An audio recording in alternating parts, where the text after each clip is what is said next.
자, 공부합시다. 인사 올리겠습니다. 안녕하십니까? 예, 반갑습니다. 이제 11, 12월 달 입문과정이죠. 입문과정. 아마 과목별로 거의 마무리되고 있죠. 그래서 세법도 오늘 입문과정 한번 좀 마무리 좀 하도록 합시다. 이제 이번 달에 세법 개정이 되면 1월 달부터는 또 개정 법률 반영해서 또 정리도 하게 될 거고요. 자, 보도록 합시다. 자, 오늘은 국세 해봅시다. 국세 개설 나오죠. 그에 따른 양도소득세 이렇게 핵심으로 이렇게 정리를 한번 하게 되는데,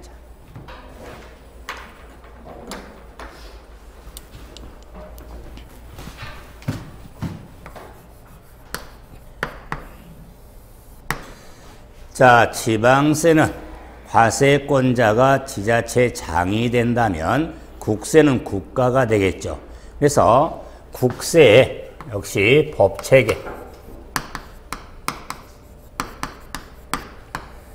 국세도 법체계를 보면은 국세 기본법이 있습니다.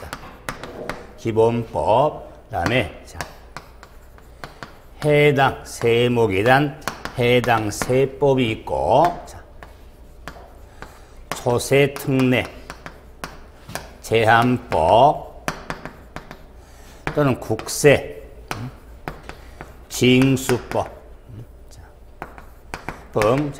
다양하게 국세 법체계가 되어 있는데, 그래도 관심을 두는 게 국세 기본법.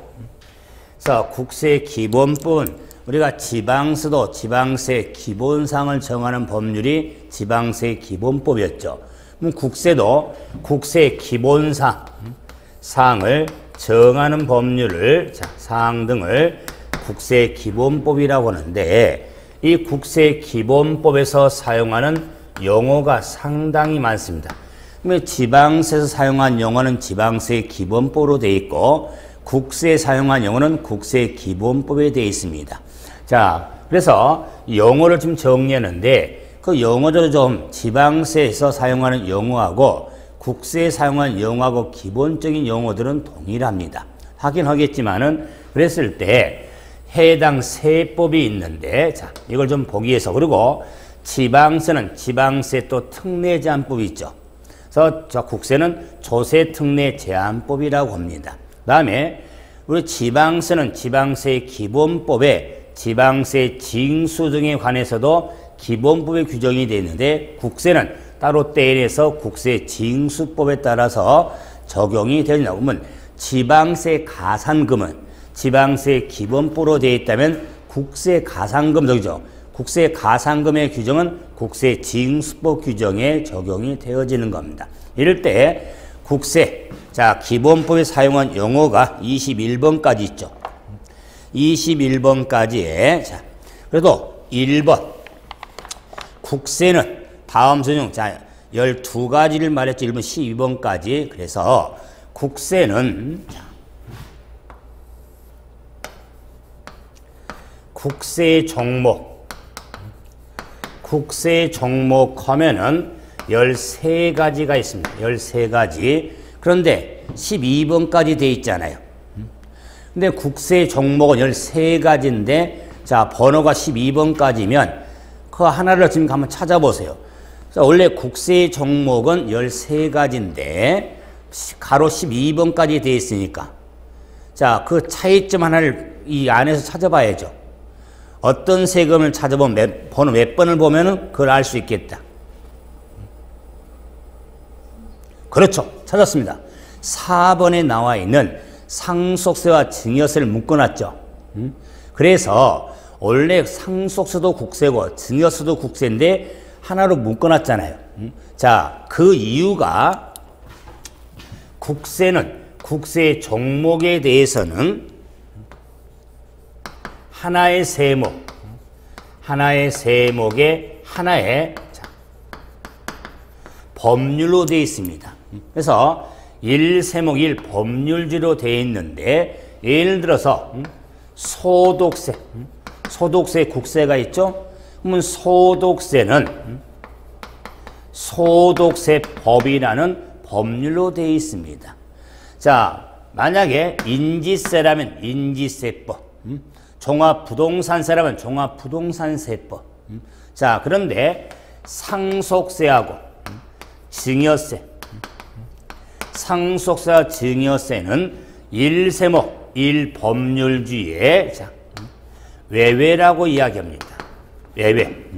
일세목, 일법률주의 외외가 되기 때문에 상속세와 증여세는 상속세법, 증여세법으로 법률이 되어 있는 게 아니라 두 세목을 하나의 법으로, 그 법이 상속세 및 증여세, 증여세법으로 되어 있는 겁니다.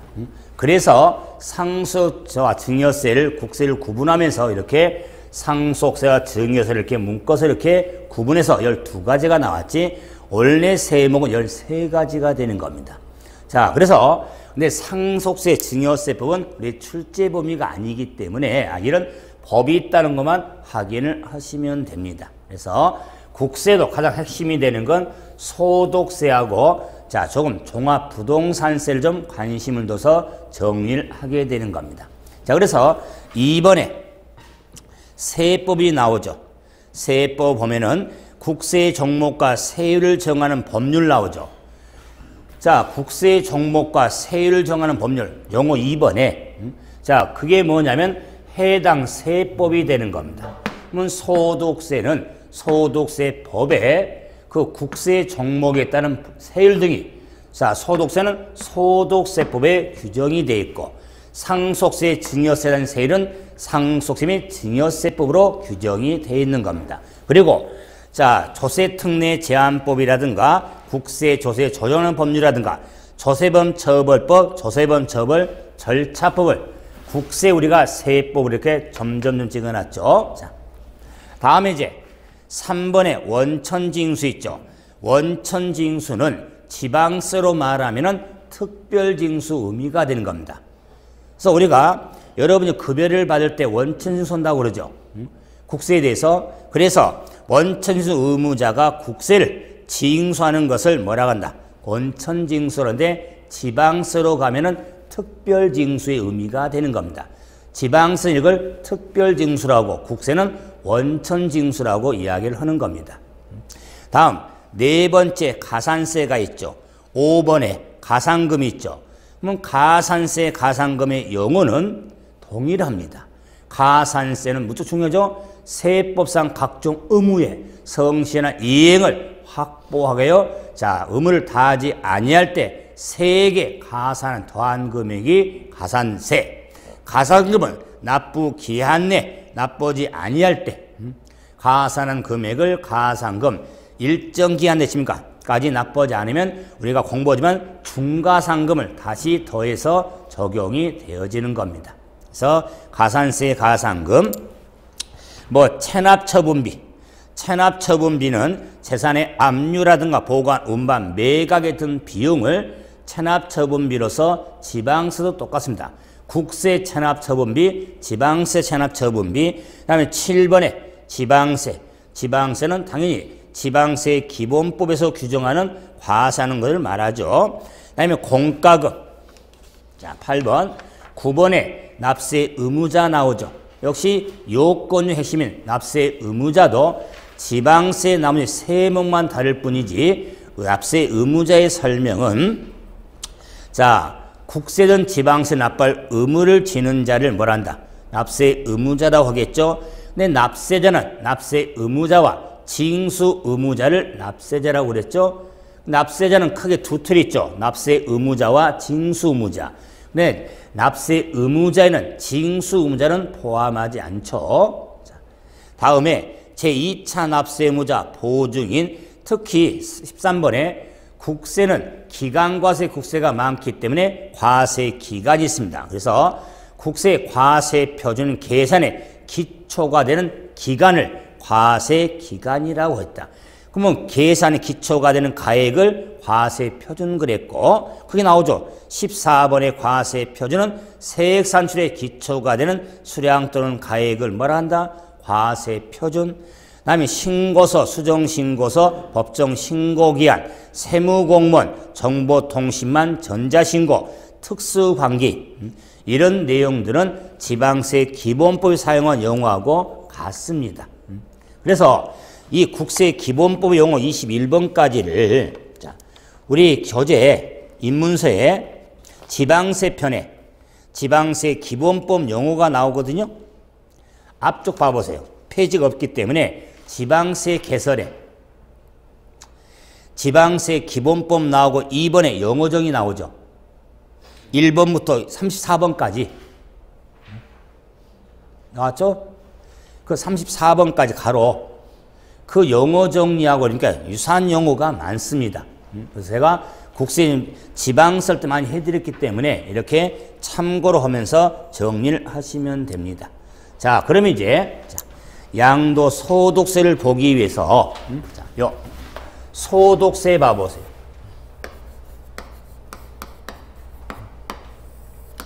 소득세는 자, 국세로서 자, 개인의 소득에 대해서 자, 과세하는 국세를 소득세로 이렇게 간순히 말할 수 있습니다. 그래서 소득세는 개인의 소득에 대해서 과세하는 국세를 소득세라고 하겠다. 그렇기 때문에 우리가 법인의 소득에 과세하는 국세를 법인세라고 하겠죠. 그러면 소득세는 개인의 소득에 과세하는 국세가 되니까 이런 소득세에 사용하는 용어가 나오겠죠. 용어가 자, 한 5가지 이렇게 정리가 되어 있죠. 그 용어에서 역시 핵심으로 봐야 될 용어가 두 용어가 있는데 거주자라는 용어하고 비거주자 용어는 확실히 알아야 된다.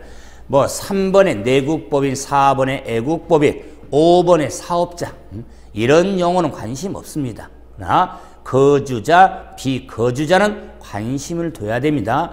특히 소득세, 양도소득세 공부할 때 거주자, 비거주자 구분 잘 하셔야 됩니다. 자, 그랬을 때, 자, 지금 제가 이랬죠? 이 용어를 설명을 하면서 역시, 자, 그래서 개인을 끌고 오면서 정리했거든요.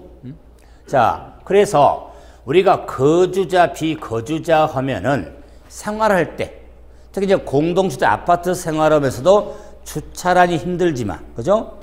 뭐, 같은 집니까? 왜?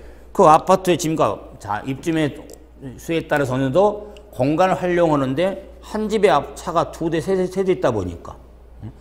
그러다 보니까 주차권이 없어가지고 집니까? 뭐, 앞도 대고 들어가면 되는데, 사이드를 풀어놓고 가면 다행인데, 사이드를 안 풀어놓고 그냥 올라가가지고 집니까? 차 못 빼가지고. 전화하면은, 팬티 입고 나와가지고 한마디 하지죠. 왜 전화했냐? 짜증나게. 그러면 사이드 풀고 가서 밀고 빠져나오면 되는데, 주차를. 그래서 꼭 매너없는 사람 있잖아요. 근데 그런 분들은 새벽에 늦게 와가지고, 무슨 대놓고 집니까? 젠정신이 아니겠지. 뭐 대리를 왔더니 뭐든 그냥 올라가면 바람에. 근데 요즘 대리기사를 또 이렇게 주차를 하면요, 사이드를 풀어놓고 가거든요. 제 경험이 있으니까 잘 알죠. 그런데 저도 그런 상태에서 그냥 올라가는데 만약 대리기사를 또 그냥 올라가가지고 아침에 빠져나오려는데 다른 차들이 정말 짜증나죠. 바쁜데. 전화를 하면은 빨리 나와야 되는데 느리느리 나오면 자기 일 아니잖아요. 그러고 꼭 한마디 합니다. 짜증냅니다. 본인이 잘못해놓고. 자, 그러다 보니까 주차가 없는데 그런데 지금 아파트도 그런데 이런 뭐 다세대 주는 다가구라든가 연립, 빌라들 이런 사는 사람들이 주차가 상당히 힘들잖아요. 얼마 전에 그것 때문에 이쪽에서 큰 사고 났잖아요. 뭔 사건이 있었습니까? 주차 때문에 이래가지고 살해를 했잖아요. 그것도 위험한데 제사는 부천에서. 부천에서. 그러니까 단독주택으로 빌라인데 이렇게 사이에 이제 주차하는데 자꾸 짜증냈나 봐, 서로 막. 한두 번 했나 봐. 근데 이쪽에 차를, 그 사람 차가 좋은 차더만. 그리고 좀 깍두기 냄새가 나. 그런데 그 상대방의 차가 좀 소형차인데, 무시했겠지.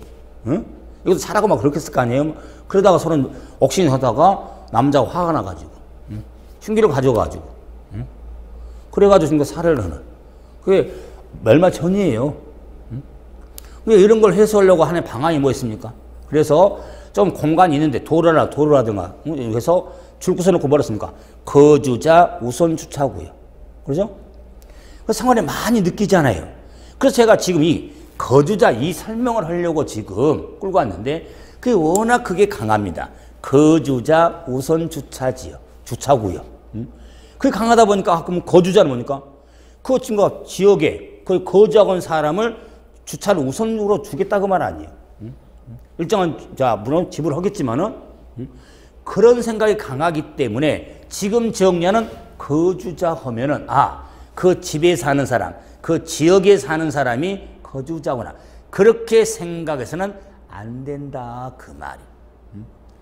그래서 거주자라고 하는 것은 개인으로서 세금의 의무를 구분하려고 거절 구분하는데, 그래서 거주자라고 하는 거는 국내 주소, 국내를 주소를 두거나 1년 이상 거소를 둔 개인을 거주자라고 하는 겁니다. 그래서 요 1년이라는 이 연수가 수치가 내년에 개정이 될 테니까 이렇게 단순하게 이렇게 일정 기간에 머물리는 사람, 국내 주소를 두거나 1년 이상 일정 기간에 머물리는 사람, 머물리는 개인을 거주자라고 해서 이런 거주자에 대해서는 향후 우리가 기본 수업 때 공부하겠지만 납세 의무에 제한이 없는 무제한 납세 의무가 있게 됩니다. 그러면 거주자에 대해서는 국내 소득이든 국외선 소득이든 모두 의무가 있다고 해서 무제한 납세 의무가 하게 되고, 그럼 비거주자는 피가 붙었으니까 거주자가 아닌 개인을 비거주자라고 하겠다. 그래서 국내에 거주자가 아닌 개인으로서 국내 원천 소득이 있는 개인을 비거주자로서 제한 납세의무를 부여가 되어지는 겁니다. 그래서 거주자 하면 그 집에 사는 개념이 아니다. 국내 주소를 두거나 1년 이상 거소를 둔 개인을 거주자라고 하겠다. 그러면은 이제 이런 소득세는 개인의 소득에서 과세가 되는데, 이 소득이 구분이 돼 있다. 소득의 구분. 그러니까 우리 인문서에서는 대상소득 나오죠. 그래서 1번에 대상소득의 구분이 나오죠. 그러면 소득세는 소득이 구분이 되어 있는데 크게 세 소득으로 구분이 되어 있습니다. 그래서 첫째는 종합소득이 있습니다. 종합소득. 두 번째는 퇴직소득이 있습니다. 소득. 세 번째, 들어도 싫지 않는 양도소득이 나옵니다. 그래서 우리가 이런 이야기를 했죠. 종합소득세, 종합소득세, 퇴직소득세, 양도소득세 쓰거든요. 이 말은 줄임말이거든요. 양도소득에 대한 소득세를 종합소득세, 양도소득에 대한 소득세를 줄여서 양도소득세라고 하는 겁니다. 퇴직소득에 대한 소득세를 퇴직소득세라고 하고, 그래서 소득세 하면은 종합소득, 퇴직소득, 양도소득으로 크게 구별이 되는데, 종합소득은 종합이잖아요. 그러기 때문에 종합소득의 범위는 종합과세, 여러 소득을 종합적으로 과세하려고 만든 소득 구분이 종합소득입니다. 그러면 종합과세는 여러 소득을 합해서 과세하는 개념을 종합과세라고 한다. 그런데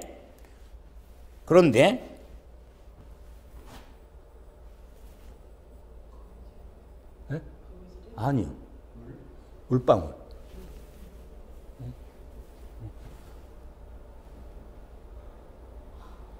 이거 센서. 손은 쿨러에서 센서가 깜짝 놀랐어요.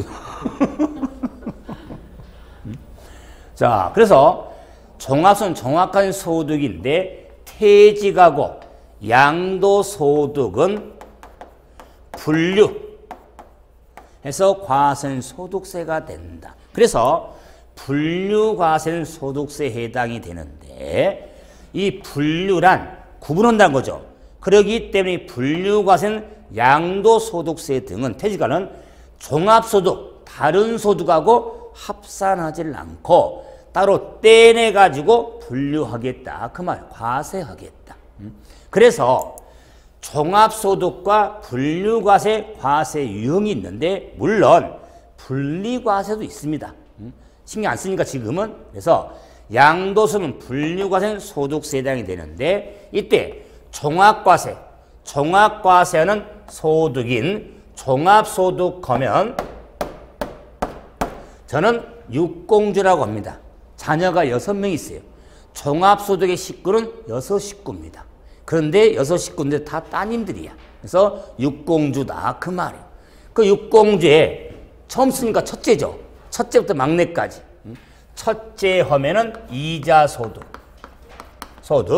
둘째가 배당소득. 그러나 우리가 관심 두는 건 셋째입니다. 사업소득에 관심을 둔다. 다음에 근로소득, 연금소득, 기타소득으로 이렇게 구분이 되어 있는 게 종합소득의 범위가 됩니다. 그래서 우리 시험적으로 부동산 관련 조세도 종합소득세도 나오는데 사업소득 쪽에 초점을 두고 공부할 거다 그 말이에요. 그렇기 때문에 지금 2014년도에 좀 처음에 논란됐던 게 뭐냐면은 우리가 이제 전월세 있잖아요. 집 여러 채를 전월세 놓은 사람들이 월세를 받잖아요. 그럼 월세에 대해서 우리가 소득이 생기잖아요. 받으니까. 근데 거기에 대한 세금이 과세가 되는데 일반적으로 과세를 안고 있었거든요. 내야 되는데 안 냈어. 이렇게 보면 사업소득이거든요.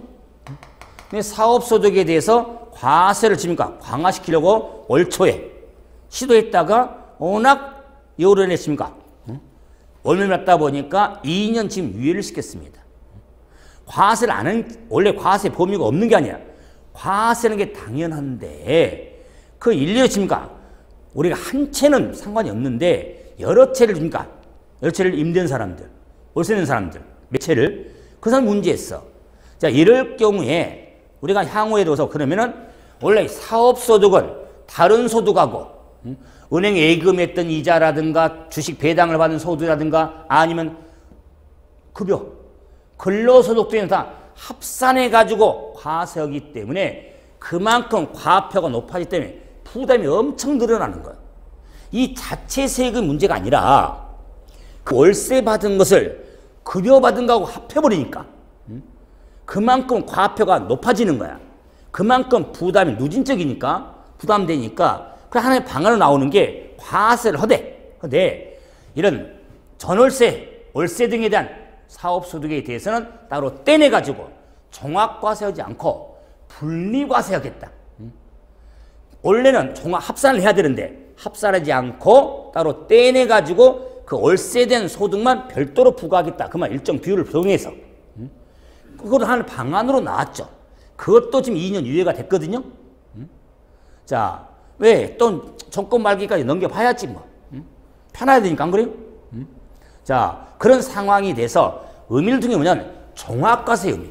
종합과세 하면은 자, 이 6소득을 합해서 부과하는 개념이 종합과세다. 그 말이에요. 그런데 양도소득은 종합과세가 아니라 분류과세. 그래서 양도소득은 다른 소득과 합산하지 않는다. 그 말이에요. 만약 합산하면 어떻게 했어요? 같은 소득이니까. 열심히 직장생활을 하면서 돈 버는 근로소득하고 집 팔아가지고 땅 팔아가지고 양도소득하고 합해가지고 같이 세금을 내라 그러면은 부담 엄청 날 겁니다. 그러면은 만약에 열심히 근로소득만 있는 사람하고 집 파는 사람하고 소득세가 심하니까 그럼 과표가 편차가 너무 심해가지고 윗단계가 높아. 왜? 소득세는 과표 구간에 따라 세율이 높아지거든요. 누진 단계 때문에. 그러다 보니까는 이런 문제에서 그래서 양도소득은 소득세만 분류해서 과세는 소득을 구분하는 것. 그렇기 때문에 출제도 했어요. 양도소득은 다른 소득과 합산한다 안 한다? 안 한다 그 말. 따로 떼내가지고 분류과세는 소득세당이 되어진 겁니다. 왜? 가장 핵심은 양도소득세니까. 지금 이걸 지금 핵심으로 끌고 가려고 지금 바탕을 까는 겁니다. 따라서 양도소득세도 소득세다 그 말이. 소득세 한 소득에 해당이 되어지는 겁니다. 그래서 양도소득은 분류과세, 종합과세 개념을 좀 둬야죠. 물론 열거주의가 있고 포괄주의가 있거든요. 이런 건 지금 신경 쓰지 마시고 넘겨서 소득세 과세 기간이 나오죠. 이 소득세라는 세금은 기간과세 국세거든요. 그러기 때문에 과세 기간도 중시됩니다. 그럼 과세 기간 하면은 1월 1일부터 12월 31일까지 1년으로 합니다. 그래서 소득세 과세 기간은 1년으로 하는데 시작은 1월 1일부터 12월 31일까지 1년으로 하는 겁니다. 자, 그렇기 때문에 뭐 이번 달 다 지나가네요. 12월 달. 뭐 12월이니까 말까지 2014년도에 지금까 1년 동안에 발생한 소득에 대해서는 내년 5월 달에 신고하는 거예요. 자, 그렇기 때문에 그러나 근로소득 등은 빨리 확정하려고 1월 달에 연말정산을 하잖아. 자, 어차피 1년 동안 된 근로소득에 대해서 빨리 세금을 확정해서 왜? 다른 소득과 많이 신고를 하게 되면 힘드니까 따로 좀 떼내가지고 따로 확정시키겠다. 그 말 이걸 뭐라고 한다? 연말정산이라고 하는 거야. 일명 이래가지고 1월 달인 게 보너스다. 세금 보너스다. 예, 그다음 많이 신가 내놓은 게 있으면은 왜 환급 받아야 되니까. 13개월 급여 날이잖아. 1월 달이. 자, 하지만은 과거 달리 환급 받는 것보다 오히려 더 내는 게 더 많아지니까 문제가 생기는 거지. 그래서 이런 원천적으로 이렇게 의무자를 이렇게 신고 그렇게 복잡하니까 내년부터 원래는 내년부터 시행하는데 1년도 여기서 과정이 있어가지고 원래는 그래서 이제는 우리 근로소득자들이 1년 연말정산 안 해도 기본적으로 세무서에서 자료가 있으니까 이걸 계산해가지고 얼마 내고 보낼 테니까 얼마 냈던 거 있으면 빼고 나머지는 받아가고 아니면 더 낸 것은 더 내고 좀 더 간편하게 연말정산을 간편을 지금 추진하고 있는 겁니다. 그건 다른 것 같아. 자, 그래서 이런 과세 기간을 지금 두는 거여서 그럼 또 하나는 우리가 소득세라는 세금은 의무가 언제 성립한다? 그럴 때 소득세라는 세금의 의무는 소득이 발생한 때가 아니다. 소득세의 의무는 과세 기간이 끝나는 때 의무가 성립하는 겁니다. 그러기 때문에 소득이 있는 다음 연도 5월 달에 신고가 이루어지는 겁니다. 그래서 과세 기간이 끝나는 때 의무가 성립한 것도 과세 기간을 염두에 두고 또 하나는 조금 뭐 오늘 마무리를 정리하겠지만은 이 양도소득에는 이런 게 있습니다. 중요한 건데 양도소득에 대해서는 기본적으로 빼주는 금액이 있어요. 세금 계산할 때 이 양도소득 기본공제라고 하는데 이 기본공제에 있어서는 연 250만 원을 빼주거든요. 연 250만 원. 이때 제가 뭐 250만 원 100% 기억해야 되지만은 연의 의미를 강조하려고 연 250만 원이 공제가 되는데 이때 연은 과세 기간의 1년을 의미하는 겁니다. 1년을. 이 1년이 연의 의미다 그 말이에요. 그렇기 때문에 만 2014년도에 만약 부동산을 3월 달에 팔았고 또 10월 달에 팔 수 있잖아요. 뭐 1년 내에 10대선에 만약 부동산을 집이든 땅이든 한 번 팔았다면 문제 안 되지. 그런데 딱 법을 정해진 거 아니잖아요. 아, 부동산 많이 사람은 3월 달에도 팔고 10월 달에도 팔고 그럴 수 있잖아요. 그때 기본공제를 받을 수 있는데 팔 때마다 250을 받는 게 아니라 1년에 250을 받는다 그 말이에요. 그렇기 때문에 기본공제를 받으려면 만약에 2014년 되십니까? 부동산을 만약에 10월 달에 팔았어. 팔았는데 만약에 또 12월 달에 팔면은 250을 못 받아. 며칠만 참았다가 1월 달에 팔면은 250을 또 받게 된다. 그 말이. 왜? 과세 기간이 다르니까. 그렇기 때문에 연도를 달려서 팔면은 기본공제 발수가 또 있는 거예요. 이것도 기출문제. 그래서 우리가 기본공제도 중요하기 때문에 이렇게 연립의 50 이런 개념들은 과세 기간을 생각을 하셔야 됩니다. 그래서 소득세 과세 기간은 1월 1일부터 12월 30일까지 1년으로 한다는 거. 자, 이와 같이 소득세에 대한 기본을 좀 깔아놨으니 이제 본격적으로 이제 양도소득세로 끌고 오죠.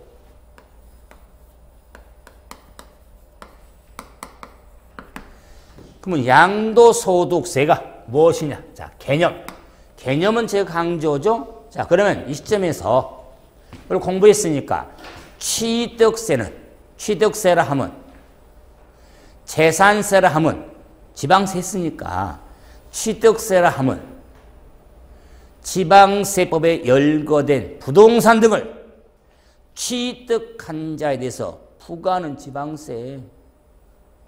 재산세는 과세 기준 현재 재산을 사용 수익하는데 재산 소유한 자에 대해서 매년 부과하는 지방세를 뭐라고 한다?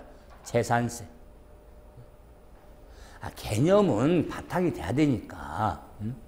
그럼 양도소득세가 뭐냐? 양도소득세는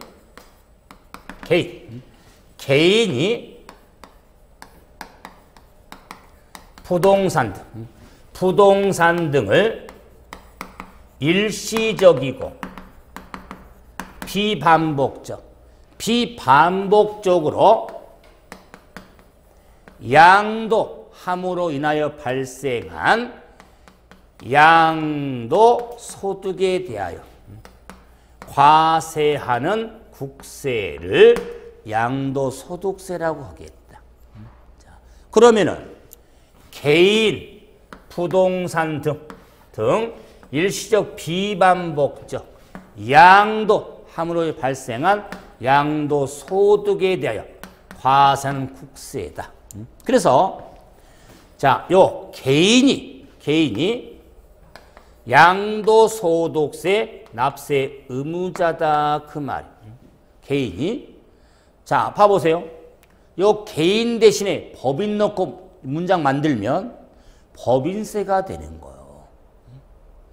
법인이 부동산 등을 쓰니까 양손소득은 법인세가 되는 거고 개인이 부동산 등을 팔아서 발생한 소득에 대해서 개인에서 양도소득세 부과가 되어지는 겁니다.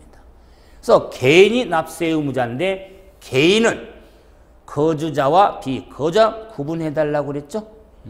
자, 이런 개인이 부동산 등, 이 부동산 등을 파는데 이 부동산 등이 양도소득세 과세 대상이 되는 겁니다. 자, 이 과세 대상이 역시 부동산이 없다면 관심을 덜 둘 텐데 부동산이 있기 때문에 관심을 둔다. 그 부동산 등이죠. 그럼 양도소득세 대상은 부동산만 있는 건 아니다. 그 말이 부동산 등 그랬으니까. 자, 그리고 이 부동산 등을 일시적이고 반복적으로 비반복적이군요. 그래서 자, 사업소득과 구분이 되는 겁니다. 사업소득은 계속과 반복을 갖거든요. 그럼 같은 부동산을 씁니까? 부동산을 파는데 일시적이고 비반복적으로 파냐? 부동산을 계속 반복적으로 파냐? 그 말이. 자, 이랬을 때 계속 반복적으로 부동산을 팔면 사업소득 범위가 되는 거예요. 종합소득 범위가 되는 거예요. 이 종합소득 범위에 부동산 매매업이 되는 겁니다. 그런데 양도소득은 소득은 일시적 비반복적 의미가 되기 때문에 사업 관련 소득이 아니다. 그 말이에요. 일시적으로 비반복적 시세말로 이따금씩. 이따금씩 부동산 팔아서 발생한 소득에도 과세가 되기 때문에 사업성을 띈 소득이 아니다. 그 말이 양도소득은. 사업성을 띈 소득은 사업소득이고. 사업은 계속 반복 이루어지잖아. 안 그래요? 사업은. 비즈니스.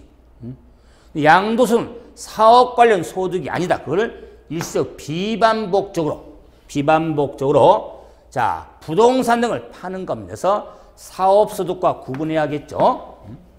자, 양도 팔아야 됩니다. 그래서 양도라는 행위가 있어야 된다. 그 말이에요. 행위. 있어야 된다. 그럼 팔지 않으면 관심이 없는 거예요. 지금 많이 완화가 됐지만 작년까지만 해도 우리가 집을 여러 채 가지고 있으면 다주택자 중과가 됐거든요. 올해부터 다 중과가 폐지됐는데 14년부터 그랬을 때 과거에 중과할 때도요. 안 팔면 상관없는 거예요. 파니까 문제가 생기는 거지. 안 팔고 가지고만 있으면 보유세 문제를 따지는 거지 양도세는 상관이 없는 거예요. 그래서 그 양도를 줍니까? 그걸 여러 채를 할지라도 줍니까? 그걸 어떤 집을 먼저 파냐, 나중에 파냐, 그에 따라서니까 과세 크기라든가 비교하는 거 이런 걸 따질 수 있거든요. 그럼 그걸 알면서 그렇게 절세하는 사람들 많았어요. 그런데 지금은 큰 의미가 없지만, 자, 그러지만 팔아야 된다 그 말에서 판다고는 행위가 있어야 되죠. 그래서 취득세는 행위가 있어야 되잖아요. 양도는 행위가 있어야 돼. 그래서 바로 개념 끝나고 나서 양도가 무엇인지 바로 정리해 드릴 거다. 그 말을 팔아야 되니까. 아니, 교수님 파는 걸 누가 몰라요? 아니, 그래 파는 걸 누가 모르요? 그런 것을 정리한다면 왜 공부하겠어요? 딱 소득세법에 양도라 하면 딱 명시가 돼 있거든. 왜? 양도소득세라고는 세금 부과하는 행위인데 그냥 그걸 법에 규정을 안 해놓고 부과하면은 논란될 수가 있지. 마찬가지지. 취득세를 부과하는 취득을 딱 법에서 정해놔야지. 안 그랬어요? 그래서 우리가 지방세법에 취득의 개념이 나왔지. 정의가. 마찬가지로 소득세법에 소위 양도에 대한 정의를 하고 있다. 그 말이에요. 자, 그래서 그러면은 팔면은 세금 다 내냐? 아니지. 소득이 있어야 되지. 자, 일반 이렇게 돼요. 자, 예를 들어 이런 겁니다. 갑이란 사람이 을하고 서로 대화를 하고 있어. 갑아, 너 땅 팔았다면서. 얼마 주고 팔았어? 10억 주고 팔았는데 을이, 야, 너 양도세 세금 많이 내야겠다. 그럼 갑이 을 너는 얼마 팔았는데? 가진 땅 얼마 팔았는데? 나 5억에 팔았거든? 5억에 팔았거든? 자, 그러면은 이게 파는 금액이거든요? 그럼 갑은 가지고 있는 땅을 10억에 팔았고, 을은 5억에 팔았거든요? 그럼 이 파는 금액만 보면, 누구 일반적으로? 갑이 비싸게 팔았으니까, 많이 팔았으니까, 비싸게 팔으니까, 많이 세금 내야겠다. 아니에요. 양도소득이라고 하는 것은 기본으로 뭘 부과하냐면 양도차익이라는 겁니다. 파는 금액으로 부과하는 게 아니라 팔아서 얼마나 챙겼냐 그 말이에요. 얼마나 챙겼냐? 그 챙겼냐를 따질 때 양도차익은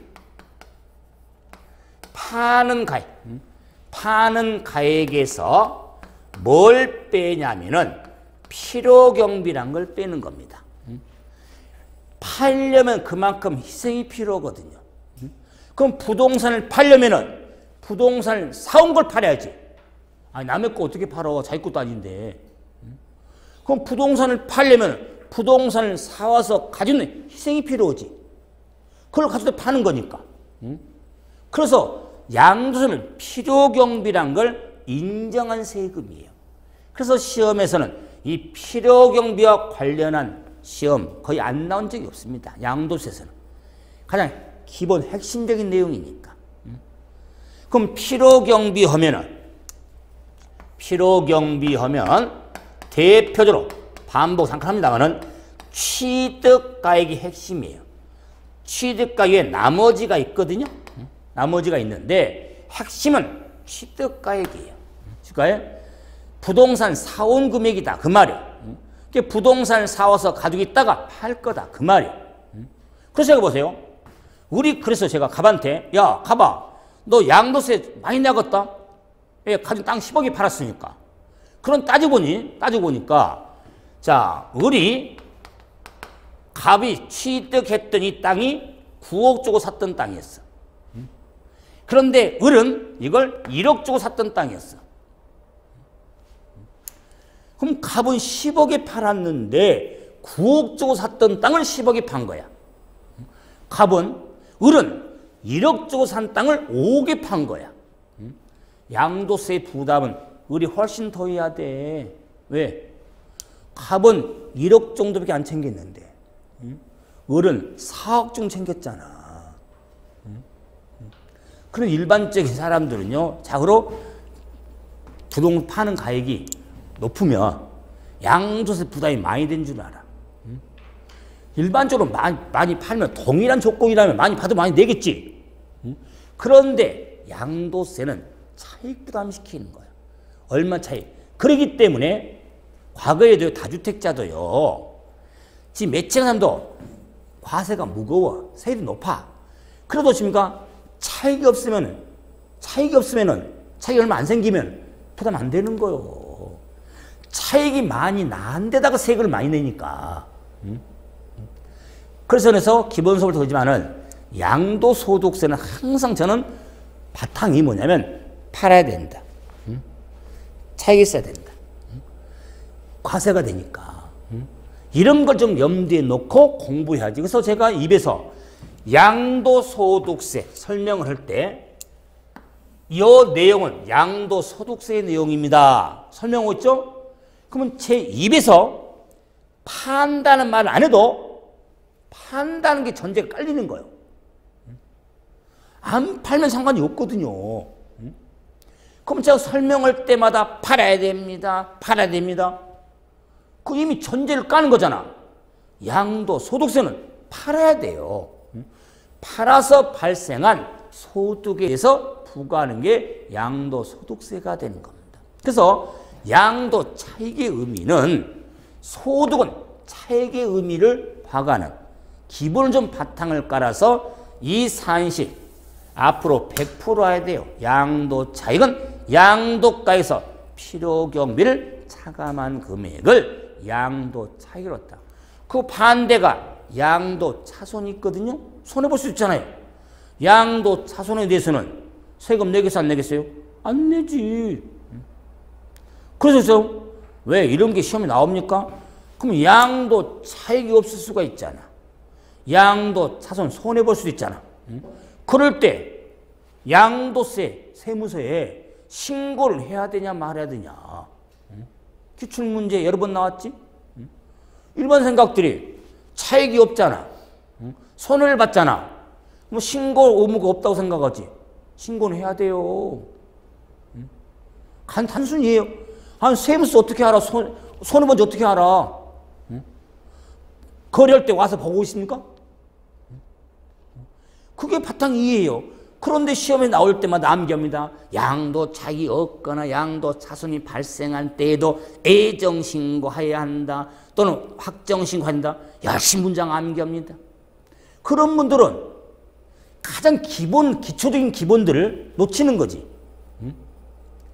그것들을 정리해 놓으면 문장이 나왔을 때 이건 그렇지 뭐 신고해야겠구나. 왜? 세무서 모르니까. 세금 내라는 게 아니잖아요. 신고라는 거잖아요. 그런 경우 의미를 좀 두면서 정리하셔야 구분이 되어지는 거예요. 그래서 자 팔아야 됩니다. 소득이 있어야 돼요. 그래서 이제 과세하는데 양도소득세는 신고 납세 제도에 의한 국세입니다. 신고 납세. 그렇기 때문에 이것도 개정이 됐는데 과거에는요. 양도세를 다 신고 납세가 아니었습니다. 그런데 개정이 돼서 과거는 필요 없으니까 지금 양도소득세는 신고 납세 제도에 의한 국세가 되기 때문에 부동산 판 사람이 신고도 해야 되고 계산해서 세금도 내야 된다 그 말이요. 그런데 이런 신고를 이 차익 계산을 일반 사람이 못하니까 찾아가지 세무사한테 대리시키려고 그래? 그런데 이제 세무사를 또 상당한 실력을 가지고 있는데 특히 이제 전문이 있거든요. 많이 세무사들도 전문이 있으니 근데 부동산 관련 전문 세무사를 좀 가면 나은데 그 세무사를 할지라도 좀 공부를 했지만은 그렇게 이 양도세 집중을 않거든요. 그래서 전문을 자기는 많이 공부를 한 사람도 있거든요. 그런 세무사한테 가면은 잘 잡아주는데 일반 세무사 가면요. 일반 사람과 권위원과 똑같아. 수입료는 달라고 그거. 최소 20만 원이야. 한 번 가면 거의 20만 원이에요. 10만 원은 기본이야. 사무장들한테 세무사 자꾸 뭐 좀 궁금해서 물어봤는데 왔는데요. 돈 달라고 그래. 그냥 안 알려줘. 이러시오. 이런 거 팔려고 그래요? 살려고 그래요? 이러면 얼마 세금 나올 것 같은데요? 그냥 안 알려줘. 통도 달라고 그래. 거의 최소가 이제 거의 이제 정금이 아니지만은 이번에 한 20만 원 선입니다. 한 번 최소. 그래서 좀 싸게 본다고 10만 원 받기도 해요. 공짜 안 해줘. 근데 저한테 전화 오면 공짜거든. 그래서 저한테 전화 오면 그렇게 이제 중개업하신 분들 이제 전화 가끔 하잖아요. 가끔 전화 와요. 뭐 내가 가을 많이 했으니까. 중개하신 분들이 얼마 전에 영등포에서 전화 오십니까? 한 10년 전에 집니까? 그 공보신 분인데 전화 갑자기 왔어. 그래서 번호가 안 떠. 그분이 연락이 없으니까 처음에 전화를 안 했지. 모르는 전화 잘 안 찾아요. 문자가 온 거야. 저 몇 해 어디서 공부했던 누구입니다. 이제는 알겠더라고. 이름 말고 그러니까. 그때 많이 오래됐고 또 군 출신이어가지고 그때 당시에 기억도 많이 나. 그래서 모임도 있고 그래가지고 그래서 보니까는 그러냐고 뭔 전화 왔냐면 그때 공부를 하면서 이제 계속 흘러왔으니까. 근데 갑자기 이제 상담으로 해서 물건을 팔아야 되는데 상속받은 물건이야. 그럴 때 이제 예전에 상속으로 두 집대를 규정하고 지금하고 바뀌었거든? 근데 그걸 짚어놨지만 갑자기 생각이 안 나는 거야. 옛날 공부할 때 생각하고 지금하고 다르니까. 그래서 전화 온 거야. 그래서 짚어줬지. 전화 아니까 우리 사장님 공부하실 때는, 중견님 공부하실 때는 이랬을 거예요. 근데 지금은 이렇게 바뀌어가지고 이렇게 해야 됩니다. 됐잖아. 내가 전화 잘했네. 응? 그래서 그걸 우리한테 해가지고 그 후에 이제 전화가 왔어. 성사가 됐다고. 응? 응? 그래서 화곡 쪽에서 만나기로. 조만간. 왜? 이거 사겠다고. 응? 응? 사실은 저한테는 수입료 필요 없고 이거면 돼요. 그래서 다른 말로 하면 그만큼 개정도 있지만은 그래서 세법도 많이 개정이 돼서 흘러오지만 이런 신고 납세에 주된 국세에 해당이 된다는 거. 좀 바탕을 둬서 국세다. 지방세는 지자체에 따라서 뭐 특별시, 광역이냐, 도냐, 시구냐 구분하지만은 국세는 국세로 끝내면 돼요. 과세권자가 국가니까. 자, 그래서 양도소득세가 뭐냐? 이 개념을 한번 뒀죠? 그럼 이제는 쉬었다가 양도부터 대상들 하나 찾아가야겠죠? 자, 쉬었다 합시다.